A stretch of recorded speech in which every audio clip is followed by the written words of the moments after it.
and welcome to another exciting edition of This Ain't No Game. I'm your host, Ryan Davis, and this week's Cheesecake Factory is DOA, Dead or Alive. Now, arguably, or really inarguably, the defining characteristic of the Dead or Alive fighting series has been the sex appeal of its female fighters. And it's something that, unsurprisingly, DOA the movie does not hesitate to capitalize on. The movie focuses primarily on Kasumi, Tina, and Christy as they're invited to the Dead or Alive tournament, and their introductions let you know just how ridiculous this movie intends to be. You've got Kasumi, who's played terribly by Devon Aoki, who's some kind of ninja princess escaping her clan's mountain fortress by running across the heads of a ninja army, leaping impossibly over a giant fortress wall, and then flying to safety with some conveniently collapsible backpack glider wings. Then you've got Tina, played to Southern Fried perfection by Jamie Presley, hanging out on her yacht, doing hanging crunches, drinking conspicuously logo-free cans of Pabst Blue Ribbon, and beating the hell out of some pirates. You know, just an average day for Tina. But really, this introductory scene with the bank-robbing Christy pretty well represents the balance of crazy orchestrated, over-the-top fight choreography, hot ladies, and corny stabs at humor that define Dead or Alive the movie.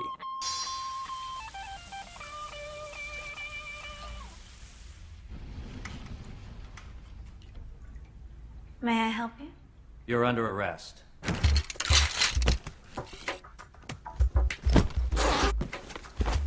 Someone broke into the safe at the Hotel Peking last night.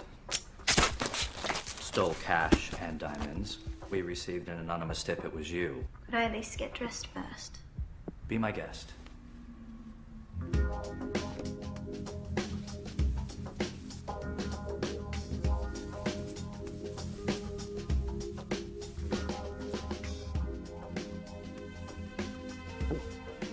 Would you hand me my bra, please?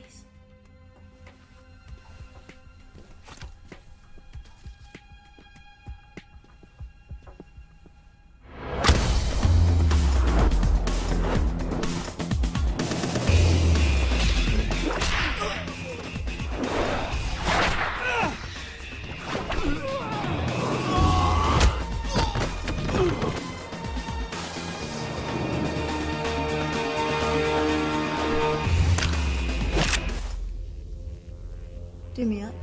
Dead or Alive was directed by Corey Yen, a Hong Kong action director who did the first Transporter movie, as well as a bunch of HK movies with awesome titles like Legend of the Fistmaster and Enter the Eagles and Ninja Warriors. But Yen is probably best known for his fight choreography, so it's not too surprising that all of the fights in DOA, of which there are many, are real heavy on the wire work and pretty light on the adherence to physical law. Also, according to the rules of the DOA tournament, a fight can happen at any time, so I guess it's just coincidence that the fights end up happening on such cinematically convenient locations as a pair of crude water rafts, and in a bamboo forest from Crouching Tiger, and on a rainy slow-motion beach. All of the fighters have been invited to the DOA tournament on what appears to be a beach resort by Victor Donovan, who's played with a certain mustache-twirling villainy by Eric Roberts. In true arch-villain fashion, Donovan wants to use nanobots to record all of the fighters, then combine their abilities into a pair of these futuristic blue blockers, and then sell them on the black market. It is an asinine, preposterous plan. But by the time you get to that point in the movie, you've been pretty well conditioned to accept a certain level of ridiculousness. Now it's time to harvest.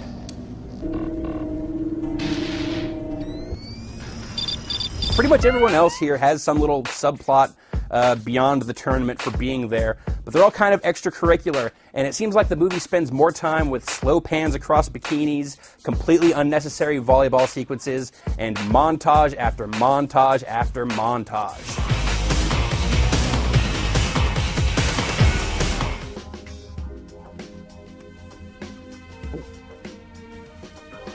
It's also got plenty of time for references to the DOA games as well. And there's this one fight montage that's complete with a cheery female fight announcer and the life bars on the whole thing, letting you know, just in case you didn't already, this is a video game movie. Now, while the plot focuses on the ladies, you also see a bunch of the other fighters from the series in full cosplay caliber regalia. Tragically, though, the featured male characters are mostly there as comic relief, which is unfortunate because the movie has a terrible sense of humor. I think this Three's Company lesbian confusion gag pretty well sums things up. Nina, it's showtime! Dad! Not now, I'm in my underwear. Which I hate. Well, you can't just sleep in the nude like me. I'll never know. Oh my God. No, Dad, she's just another fighter. We're just sleeping together. Yeah, I can see that. No, I mean, we're not sleeping together, we're just sleeping. Go. Thanks a lot, bitch. Save your strength, sweetheart. Somehow, though, this glossy, terribly acted whirlwind of wire foo and boobs and eye-searing colors and hammy jokes actually kind of works.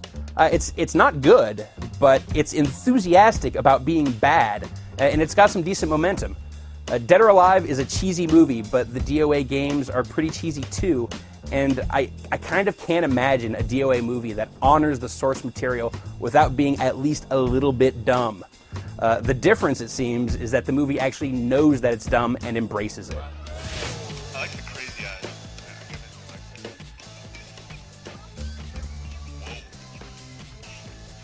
Whoa. This is all true. Oh, it is though. Oh. What do I feel now? Weatherby, have you got those diagnostic reports I requested? And that's going to do it for this week's edition of This Ain't No Game. Until next week, I'm Ryan Davis, reminding you to always hold on tight to your high-tech karate glasses.